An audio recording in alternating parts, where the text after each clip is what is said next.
আৰু এযোৰ ধুনীয়া একদম ধুনীয়া কাপোৰ মেখেলাখন চিলোৱা হ'ল বাকীখিনি হোৱা নাই তথাপিতো মই দেখাই দিছোঁ এইখন মেখেলাখন একদম আঁঠুৰ ওপৰলৈ হা এইখন মেখেলা এইখন চাদৰ লাইট য়েলত ৰঙা ফুল এইখন চাদৰ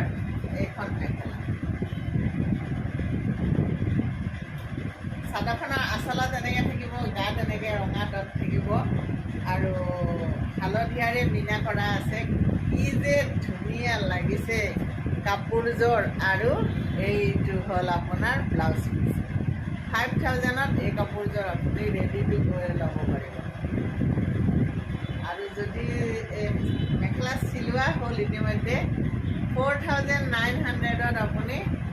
যদি চাদৰ তাদৰ চিলাব নালাগে লৈ ল'ব